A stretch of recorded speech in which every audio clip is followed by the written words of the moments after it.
You wanted the best. You've got the best podcast. The hottest podcast in the world. The Chris Voss Show, the preeminent podcast with guests so smart you may experience serious brain bleed. The CEOs, authors, thought leaders, visionaries, and motivators. Get ready. Strap yourself in. Keep your hands, arms, and legs inside the vehicle at all times, because you're about to go on a monster education roller coaster with your brain. Now, here's your host, Chris Voss. I'm Chris Voss here from thechrisvossshow.com, thechrisvossshow.com. Welcome to the big show, my family and friends. Oh my gosh, it's Monday. If you're watching this 15 years from now, you're like, it's not Monday, Chris, on YouTube. Guys, welcome to the big show, our family, the Chris Voss Show family podcast that loves you but doesn't judge you, at least not as harshly as your mother-in-law that time you forgot to take out the garbage. I don't know what that means, but you know what you did, and she'll never forget it. Which, whatever, you probably earned it. So try and pay better attention and do your chores or whatever. I don't know. That's what your mom told me too. Guys, we have an amazing author and gentleman on the show. He is both an author and a gentleman. I have that as certified by the Gentleman Authority Council. That was founded in 1883. The shit that I make up in the ramble is extraordinary sometimes, even to me. And so therefore, you will be learning much from him, not only about gentlemanese. Is there such a thing as gentlemanese? And also his extraordinary book and authorship that he has put into it. And we're going to learn about his life and stories about his life, because that's what you're going to learn about. For 15 years, we've been bringing you the Chris Voss Show, the billionaires, the CEOs, the Pulitzer Prize winners, the newsmakers, all the great authors. And then there's just little old me with a mic. I don't know what that means. Anyway, guys, we have Kevin W. Jones on the show with us today. His hottest new book came out June 6, 2023. Opening the Corporate Closet, Transforming Biases to Gay Advancement in Corporate America. We're going to talk about biases and all that stuff that goes on and how to overcome them and how to build a more inclusive world. And he is a guy, he's a gentleman, as I mentioned before, but he's also a native Texan. He graduated from Baylor University, then studied economics in France. And he then began his career as a French translator for a major telecommunications company, which took him to London. There he moved into a public affairs role, working closely with UK members of parliament. When he returned to Dallas, he began his career with Ernst & Young. As he progressed through the ranks, he discovered his passion for helping people to do what they do best. Along the way, he earned his International Coaching Federation certification and holds the Associate Certified Coach credential. And he has the Gentleman credential as well, I hear. In his last role with the EY, he became America's Head of Leadership Services, where he led external client engagement around EY's leadership, development, service offerings, including group and individual coaching. And after retiring in January 2023, he founded Concilium Coaching, a boutique coaching firm dedicated to helping leaders in the LGBTQ community and their allies, where he puts his passion to play every day. And now he's on the show.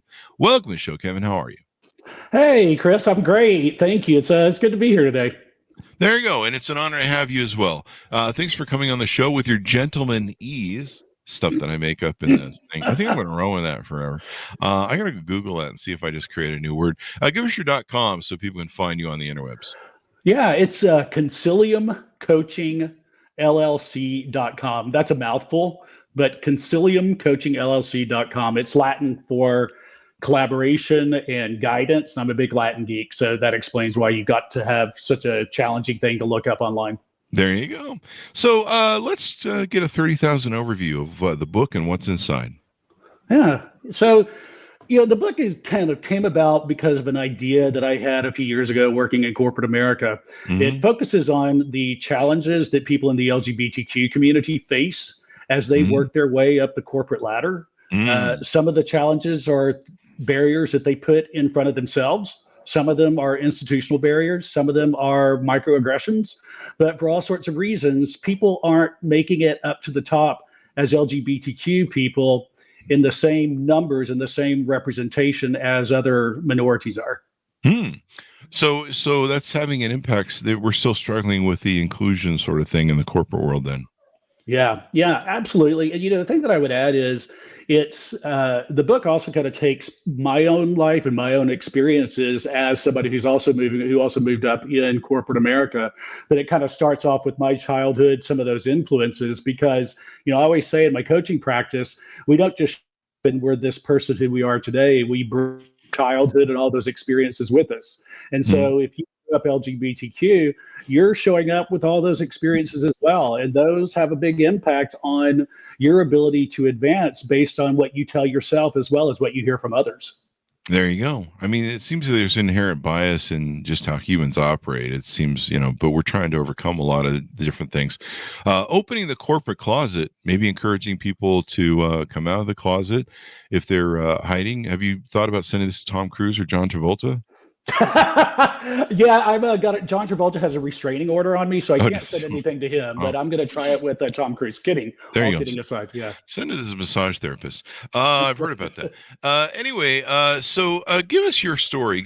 I mean, I've given you a little biography on you, but people like to hear your story from your words. Tell us how you grew up and kind of how you went through this journey that got you to where you are today. Yeah, I grew up in Southeast Texas in a town called Beaumont, about an hour and a half east of Houston, right on the Louisiana border. Grew up Southern Baptist, and in the early mid '70s was in elementary, junior high school. So picture that world.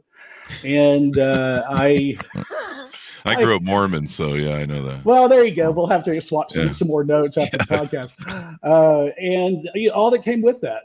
And I had a great family, great childhood, except for the fact that I knew something was different about me.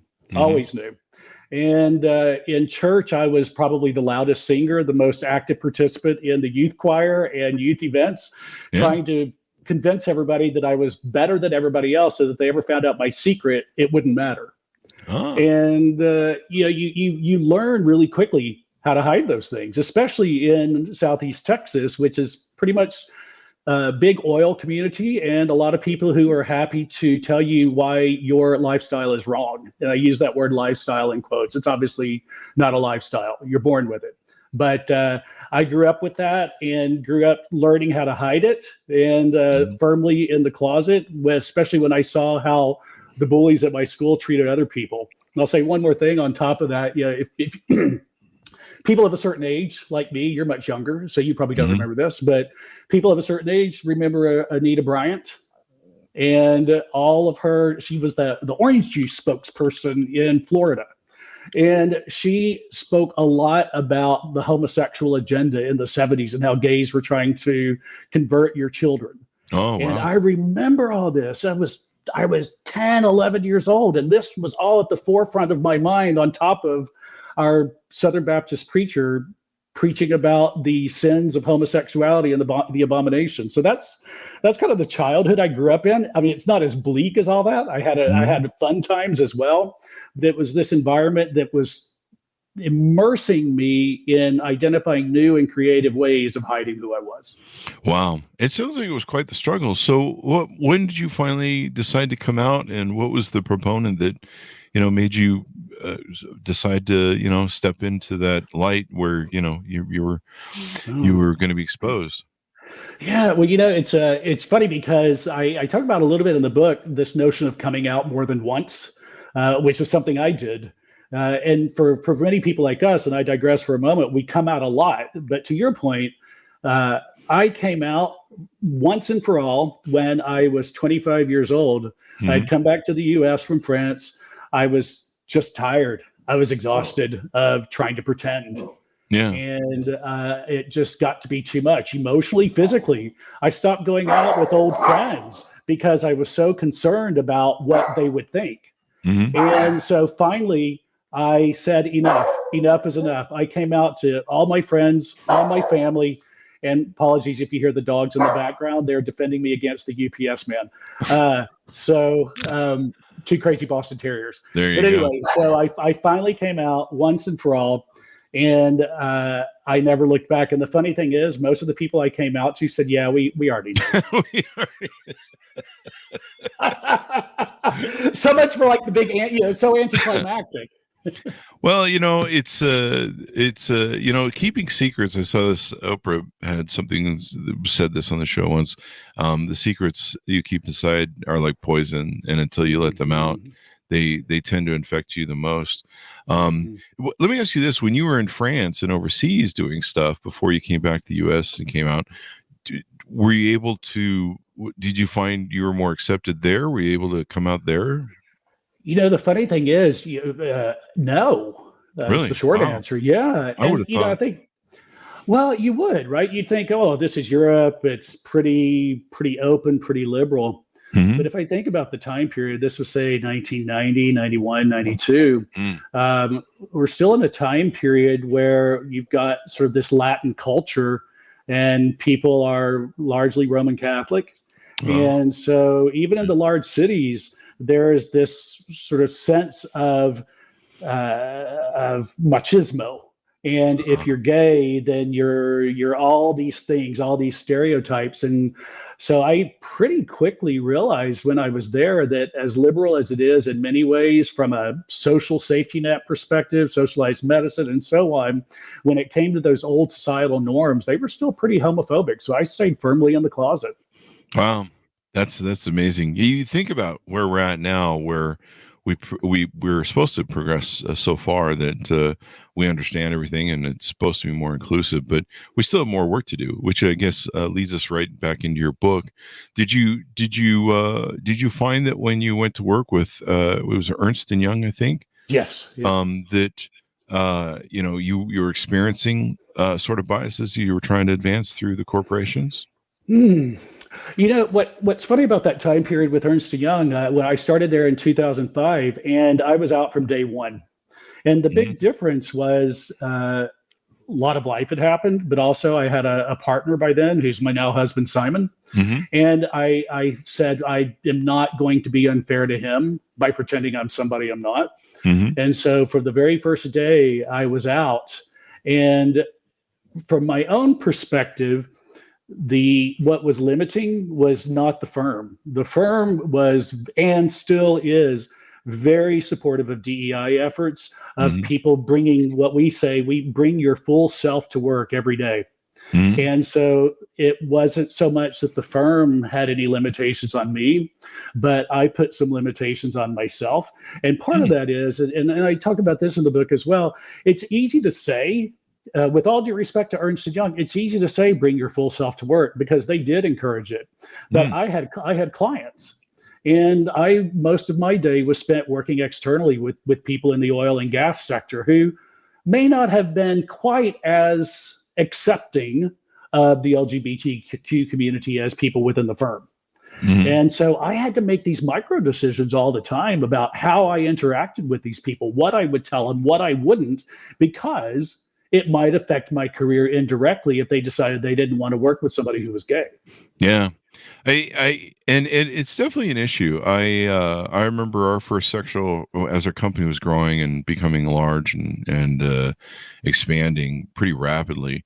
I remember, well, we used to talk. We're like, well, it's a matter of time till somebody pulls a sexual harassment crap in the office. And I remember one time my vice president walked into me, and I'll just make up some names here. He goes, "Yeah, we got a sexual harassment complaint finally." And I was like, "Oh, who is it?" He goes, "It's Bob and Doug." I'm just making up names Mm. here. And I was like, "Bob and Doug? Do we have a woman who works for us named Bob?" Like I literally did. And I was Yeah. like, "What? There's no women's names there." And he goes, "Yeah, there's not." And we had a gentleman who was pretty openly gay, and and he was sitting next to in our telemarketing, and they were sitting next to a guy who was really had a problem with that with people who were gay, and yeah, it got all bent out of shape and almost to Mm. fisticuffs, which is extraordinary because you're Wow. like, let people live their lives, man. Like, what do you care? Yeah. But Wow. But yeah, that is more common than you think. yeah. I have had my own experiences with that. And there is this notion that if you are gay, you're going to be, especially when there's a power dynamic going Hmm. on. Oh, And really? if somebody's hitting on you and they are more powerful within whatever the organizational structure is, or they perceive they have more power, Mm-hmm. they think that as a gay person, you're even less likely to stir up crap than a straight person because you have more to lose. Now, that's a Really? perception. And I'm so glad that men are standing up more for themselves in these situations, But and women and whoever. that's definitely a power Yeah, narcissistic sort of Machiavellian move. I don't know. absolutely is. So in your book, you talk about, you going through what you went through. And so it's kind of a memoir and then also some advice. Yeah, yeah. So the memoir part is shared some of this with about my childhood, growing up, coming out of the closet, getting back into the closet. It kind of transitions into how we live our lives once we fully come out. Mm-hmm. And if we haven't come out, what are the reasons? What could be different if you came out? In my coaching practice, I talk about this a lot, but in the book, I don't judge at all. I can't walk in anybody's shoes but my own. And Mm-hmm. the fact that 47% of people who identify as LGBTQ still aren't out in the workplace Mm-hmm. tells me there's a bigger problem here. So the advice that I give is know yourself, know your environment, but also be aware to the possibilities of bringing your full self to work and what that might do for you. Back to your point about what Oprah Winfrey said, when we poison ourselves like that from the inside, we continue this vicious cycle of limiting ourselves professionally. And so while I'm never going to tell anybody, you'd better come out, you need to do this for the greater cause, Mm-hmm. I do gently question and highlight the value in being your full authentic self. There you go. Now, does that play into what you talk about called the pink camouflage? Yeah, yeah. So, Okay. I when I think about minorities, when we think about whatever minority group you bring to mind, we typically think of people who we can identify as a minority, visible minorities. So Mm-hmm. whether it's women or people of color, straight off the bat who you're dealing with.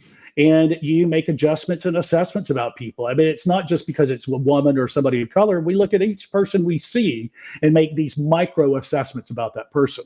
Mm. The difference, if you're gay, as LGBTQ people, we can hide who we are under certain circumstances. Mm-hmm. And so that translates to this notion of pink camouflage. I can hide this. If it's in my best interest, if I feel threatened, if I feel at risk, if there are one of a million different circumstances where I think I shouldn't be myself, I can hide that.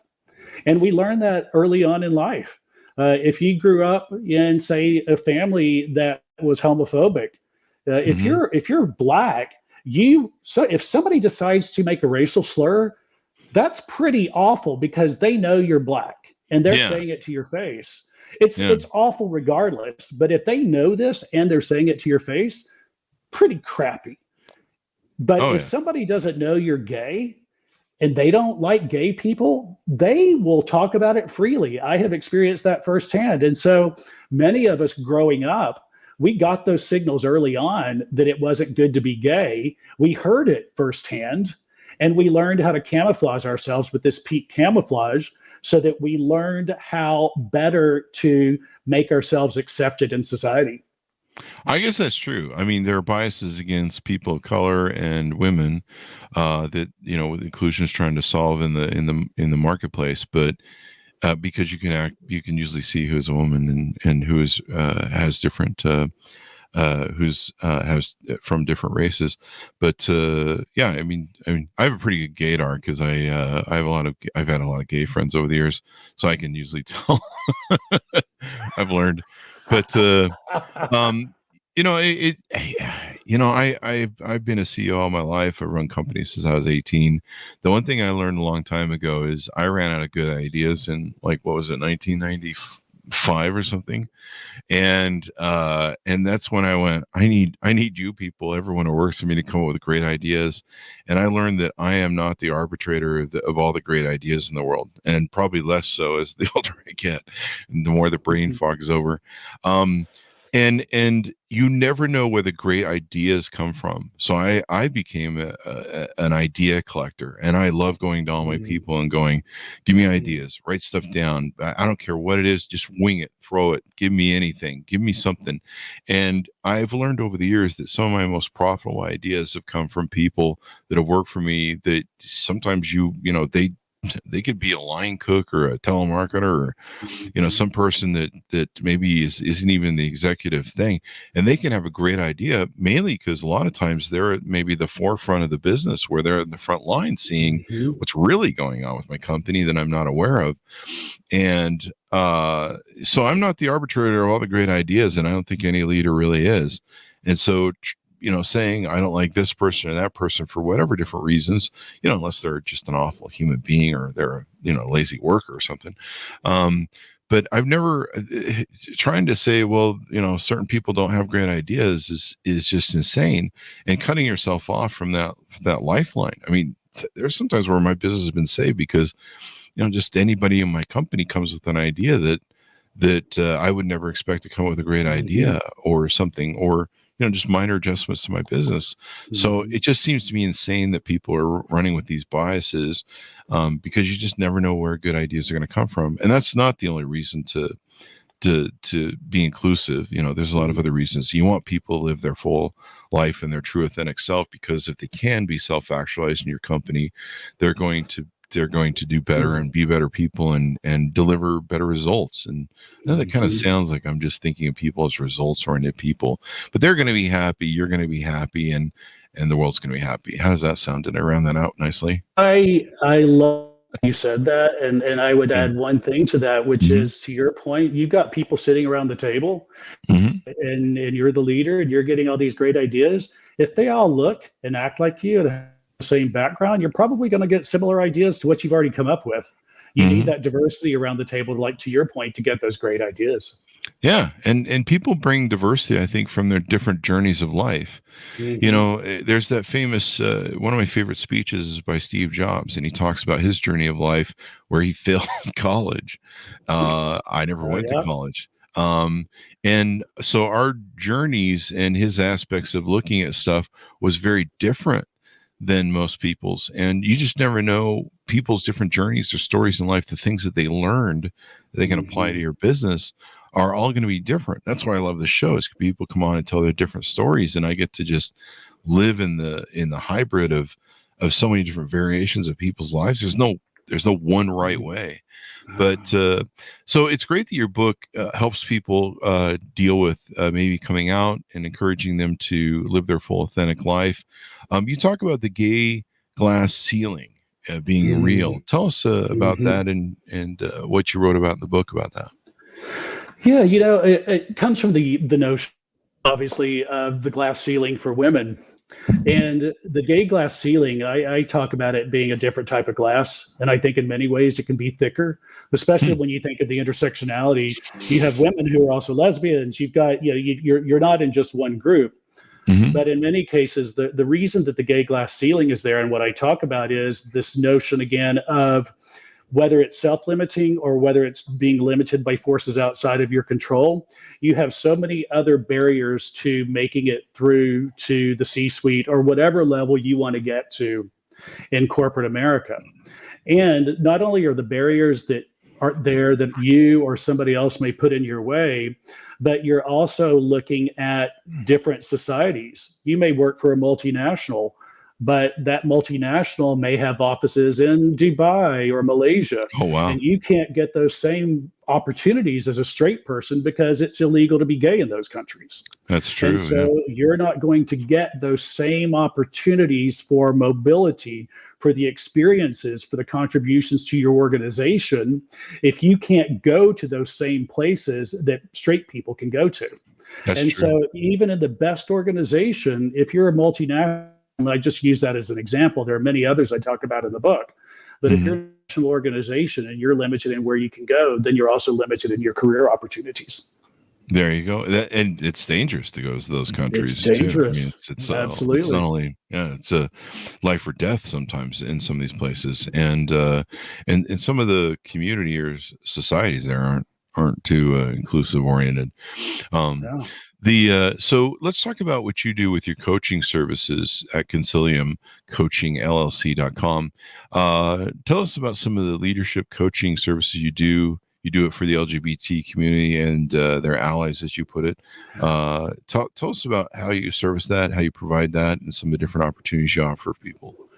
Yeah. So first of all, I start off as fundamentally a leadership coach, and whether you're LGBTQ, an ally, whatever your background is, I'm a leadership coach, and then I bring that empathy as a gay man myself to my coaching practice with the LGBTQ community. And what I tend to focus on, not exclusively, but largely so, are the unique issues and challenges that this community faces in their own career path. And that may not be laterally moving up within an organization. Often it is. It may just be navigating the politics, navigating how you deal with being gay in an organization while also trying to move up or move around. And then with the allies, a lot of the coaching comes into play when they're trying to figure out how to be more supportive of their LGBTQ colleagues at work. Challenges they may face standing up for when it would be easier to stay silent. Yeah. And all this comes into play in coaching, because the idea of coaching is that I went to the Hudson Institute, great program for coaching. And the way we learn it is we empty ourselves out emotionally and physically and intellectually. We're there for the individual. They fill us up with what they need to talk about so that we can approach the conversations with curiosity and a desire to know more about where they're coming from. And so that's the approach that I take in my coaching. The difference, I'll say, is with the further up I go in terms of the people I'm coaching, so let's say C-suite or maybe a level below C, what I'm often working on there are people who are either allies. There are very few LGBTQ community people at that level. But what I'm working with are people who are allies or people who may be my generation, Generation X, maybe some who are still baby boomers, and they're struggling. They're struggling with how to embrace the notion of this next level of diversity compared to what they entered the workforce with 30, 40 years ago. And they want to do the right things. They just don't know how to go about it. And they don't want to get themselves in trouble. They don't want to get the organizations in trouble. And they want to be a more empathetic leader. And so often what I spend my time with and coaching with folks at that level is how to embrace that empathy. I'm not telling them they have to change their religious, their spiritual beliefs, their societal views. But if they want to be an inclusive and an empathetic leader, and I'll say that with an asterisk that I'll come back to, but if they want to be an inclusive and an empathetic leader, then it's in their best interest to figure out what's inside them that they can pull out in order to be able to do that and be as effective and inclusive as possible. There you go. So let me ask you this. Are you seeing, you mentioned the boomers, and, they grew up in a generation that, they had some pretty hard biases and stuff, and they struggle to overcome it. Even at Gen X, we've had to do some cleaning of our biases and kind of understanding the world. And there's kind of been an arc of change for us. And I think we were more kind of, I don't know if we were more open-minded. I don't know. It's on a show about Gen X's personalities. But are you seeing, my understanding is what they say is that the new generations like millennials and I think Gen X on the cusp and the new Gen Zs, are you seeing that they're more open to everybody and more inclusive, and the future is looking brighter on that pathway? Is that happening the way everyone says it is? Yeah, I would say in short, yes. And I have been very fortunate at Ernst & Young. By the very nature of our organization, I've been able to work with people straight out of college all the way up to people who are retiring at 60, 62 years old. And so I've seen multiple generations. And what I notice consistently is people in their 20s, this is just a non-issue, entirely non-issue. Nobody even cares. I'm so used to that dramatic music playing when I say my husband, dun dun dun, right? And they don't care. They're like, okay, well, yeah, tell them I said hi. And the older you get, the more you will see some sort of reaction. But even so, what I am noticing, and this is where I say hats off, the younger generation isn't taking crap either from the older ones, and they Yeah. are more comfortable with calling them out on something that they believe is fundamentally, ethically, morally wrong. And they see that bias and that discrimination against the LGBTQ community as morally wrong. And I've seen this happen time and time again. Again, maybe Ernst & Young is a bubble, but I do believe, to your point, overall, there are few as bright with these younger generations coming out because it truly doesn't matter to them anymore. There you go. It's good that we're progressing that way. I had somebody tell me one time we were talking about politics, and they're like, it just may have to be that a certain older generation has got to fade away. And that's just how progress has to work. There's some people that really struggle with, if you spend a lifetime, what's the old, you can't teach an old dog new tricks. You can really. You can lead a horse to water and make them drink. You just have to feed them a lot of salt. I got to use that. That is. Feel free. I stole it from somebody on Twitter that told it to me. I think I was joking about how you can't lead a horse to water, and they're like, you can. You just feed it lots of salt. That thing will drink water. Give it a salt lick. Gotta get a salt liquor. That thing will find water for sure. So another topic you talk about in your book that I was going to have you expand on. What is a gay decision diamond? What is that? Right. So imagine you're meeting somebody for the first time. And I'll use the example that actually happened to me. I'm sitting next to somebody on the plane, and this was right after the Supreme Court ruled on gay marriage in 2015. Mm-hmm. They started ranting about that. Marriage is Adam and Eve, not Adam and Steve. Right? That old chestnut. Isn't that beautiful? It's my favorite. And I was faced with a decision. I'm on a 4-hour flight to Boston. Yeah, I love it. Yeah. And so I'm faced with this decision diamond, like in process maps. If you work in project management, or you develop process maps, you have these actions. And all of a sudden you get to an action and it says, okay, before I can take the next action, I have to take a decision. Do I do X, Y, or Z? Yes or no? And so my decision diamonds are the series of yes, no questions that LGBTQ folks have to answer before they can continue on. And so I was faced with my first decision diamond in that situation when I decided, who is this jerk? Are they worth my time? Yes or no? Yes. Okay. Are they worth my time? Do I want to just listen more to what they say because I'm interested? And by the way, that's also pink camouflage that plays in here. But I have to decide then, do I say, well, I'm gay? Yes or no? Yes. Okay. Am I willing to put up with the discomfort for the next 4 hours? Because now I've sat next to this jerk and he's the jerk, but now I got to sit by him. So the point being, we are faced every day with decision diamonds like this, and they all happen in microseconds. We are figuring out, and we're so good at it because we've done it our whole lives, whether we were in pink camouflage or whether we were out, they're still there. And so these decision diamonds can get pretty exhausting as well if we're having to figure out in every situation, if this person doesn't know that we are a member of the LGBTQ community, we have to go through a series of decision diamonds with that individual. There you go. I mean, normally in a public sphere, I would just use stoicism for that and just be like, I don't know, you're an idiot. I'm not going to waste I'm not going to think about you. But when I imagine that happens in a work environment. And so, you're on a team with Bob. I always like to use Bob. You're on a team with Bob. I was a great employee's named Bob. This seems mean to try. It reminds me of the Bob Newhart show. I think that might be where I pull it from. But he was a great comedian. But you're on a team with Bob. I just like the sound of the name Bob. You can negate it with just Bob. Like Bob's an asshole. It just comes across. It just does it so well. Like Jack doesn't do it. Bob. Fucking Bob. So you're on a team with fucking Bob, and Bob, spouts off what you heard on the plane. And, then you have a problem because you're like, do I have to continue hearing this for the rest of my career with this dude? I'm stuck on a team with him. And, I mean, again, those are the things that really don't need to be in the thing. I don't. Yeah. The funny thing about the whole Adam and Steve thing is I've been single for all my life, and I have some issues with marriage and divorce. As in, like, it's kind of like COVID. I never want to get it on me.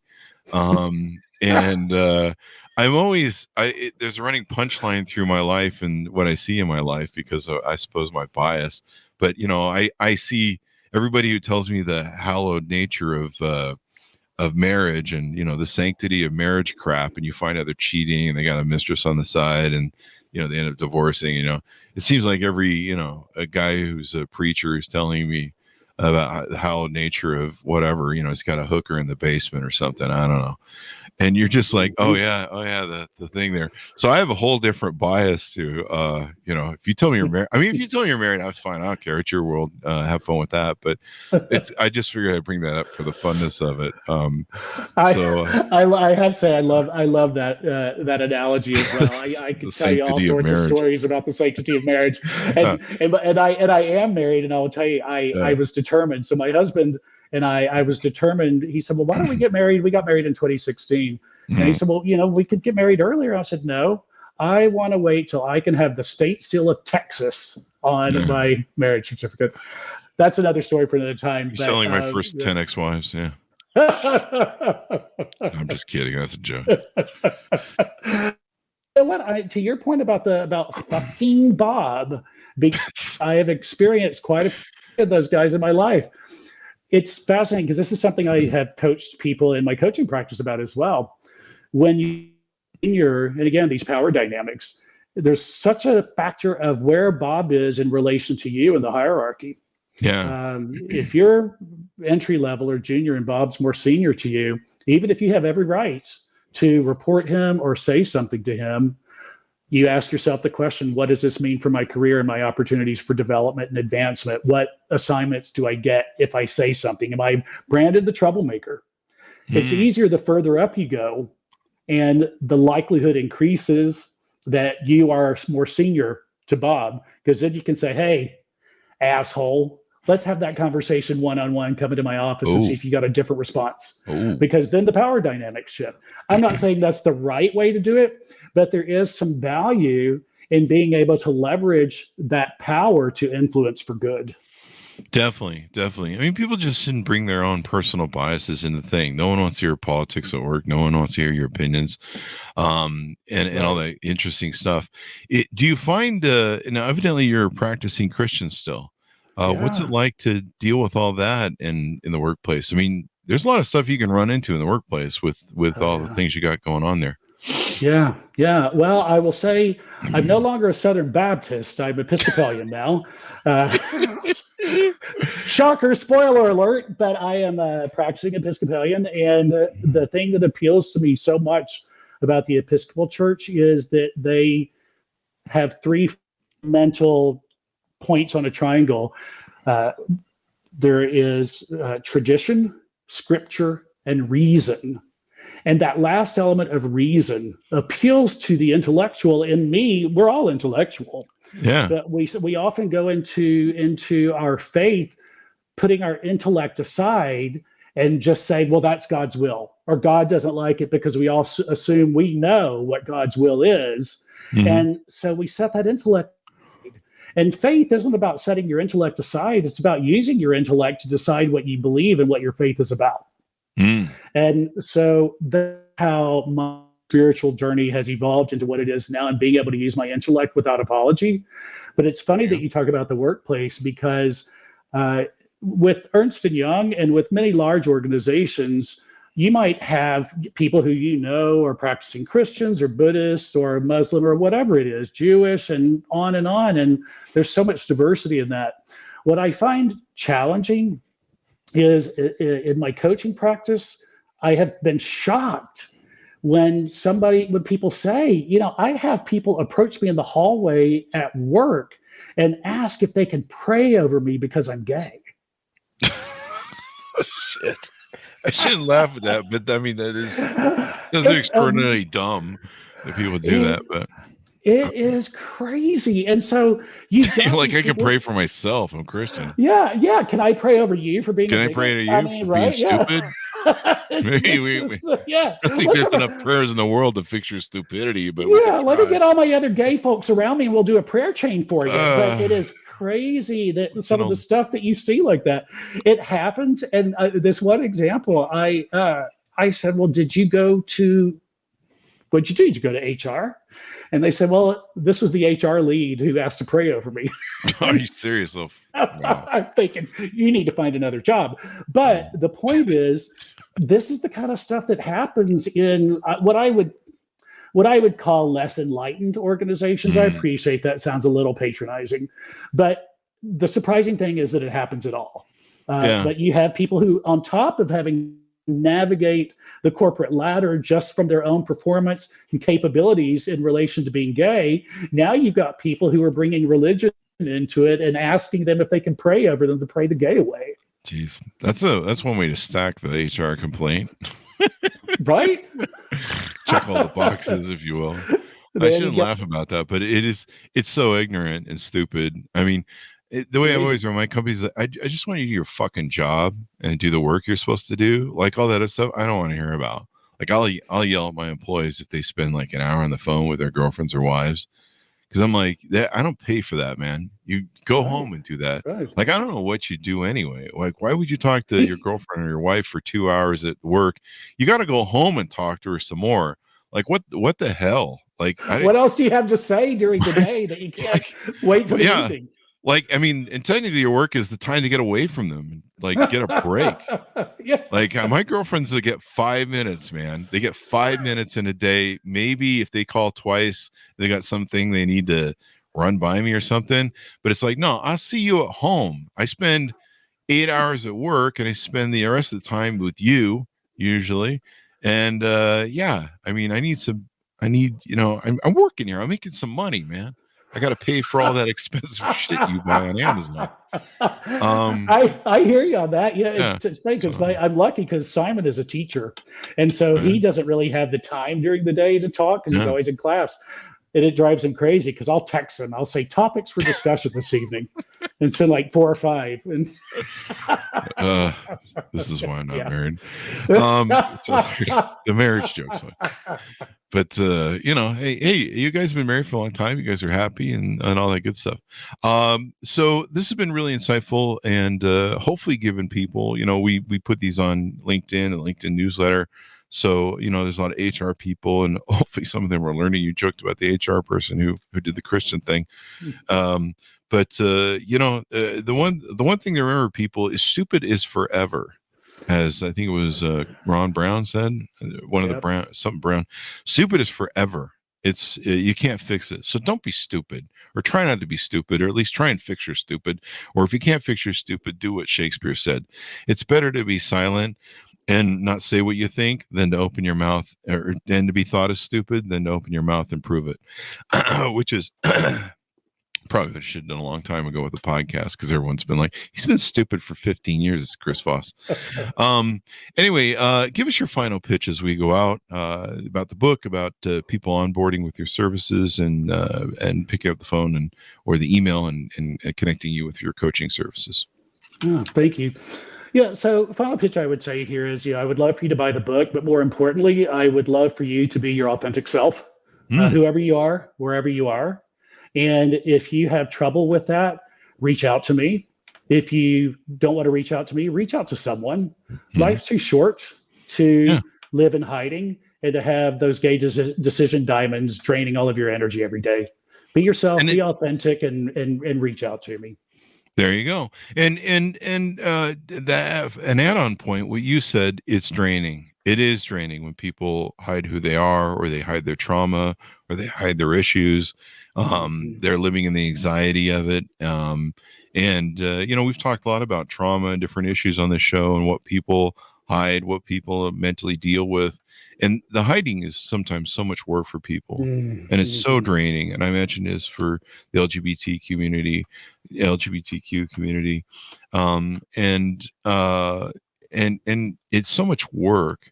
And you can't be, I think, be as creative and be as, like you say, your authentic self, and contribute as much as you possibly could, and focus on your life when you're focused on, like what you talk about, the pink camouflage. So I learned some new terms today. So there you go. That's why we do the show. Great. I'm glad to hear that. Yeah, it's all about learn.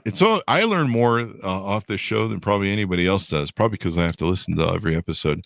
But no, I hope our audience listens and learns, because we need to progress, and we need to be a smarter world and a better world for everybody. Because there's no one. You look at the CEOs of Google. He grew up on a dirt floor in India, poor. There's Steve Jobs was an immigrant family. There's no one group of people in this world that have all the great ideas. They just don't. And the more this and faster this world revolves and goes, I mean, with AI, it's getting a little freaking out of hand. Even I'm at this point going, hang on, can we slow down a little bit? This coaster's going faster.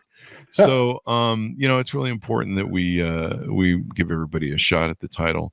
Thank you very much for coming on the show, Kevin. We really appreciate it. Thank you for having me, Chris. I appreciate being here. Really enjoyed our time together.